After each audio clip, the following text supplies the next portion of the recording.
Do you mind if I start off with a little story? Alright. So, imagine you just woke up in what looks like some kind of ancient yet mystically technological room, and you have no memory of anything, no recollection of who you are, nor how you even got here.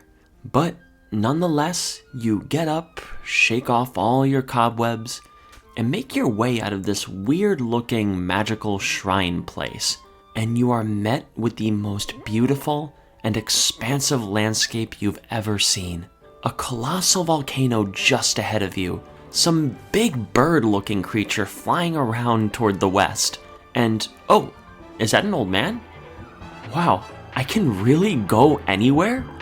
Oh my gosh, this huge tower rose out of the ground. I can make ice out of any water I see. I bet those goblin creatures won't see this coming. Wait, what was I supposed to do again? Oh, that's right, the shrines. Ugh, it's too cold for me to access it.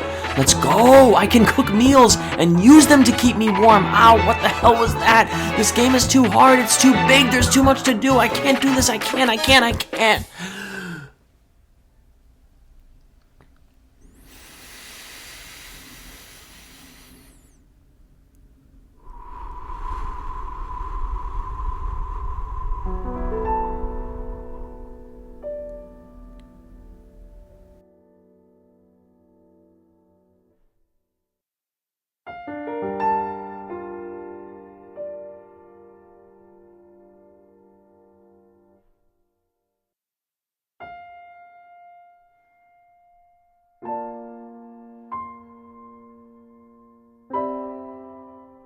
Breath of the Wild, one of the most controversial Zelda games of all time.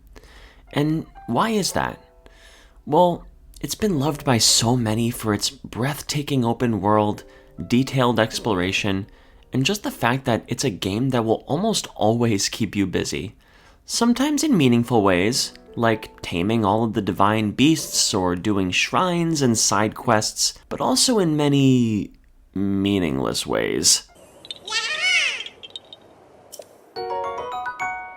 But this isn't going to be a video about any of these things, really. In fact, it's going to be addressing one of the most controversial aspects of the game, which is its...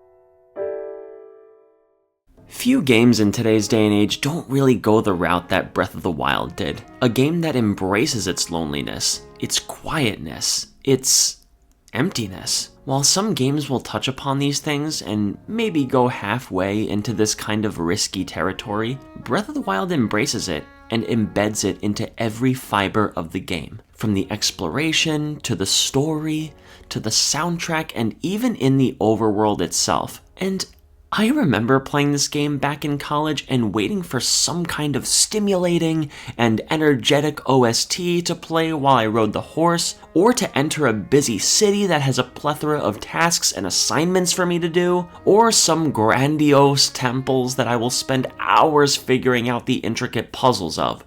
But instead of that stimulating OST, I'm met with sad and minimalist piano keys that sprinkle themselves into your ears every few seconds. Instead of that crazy city, I'm met with Hateno Village, a warm and cozy little rural village that has shops and maybe a few tasks to handle, but nothing overbearing. And instead of the usual insane, brain-racking temples, we're met with the divine beasts, the guardians of the land who you need to tame in order to stop the big, bad calamity, Ganon. I would play through this game and experience the quiet loneliness, the beautiful emptiness, and just feel so present. Breath of the Wild shows a world nearly untouched by human endeavors. The serenity of a post-apocalyptic Hyrule is the perfect paradox. I know many people dump hours into this game trying to accomplish the abundance of tasks and missions and, But for me, I think I spent most of this game doing stuff like this. and this, and even some of this.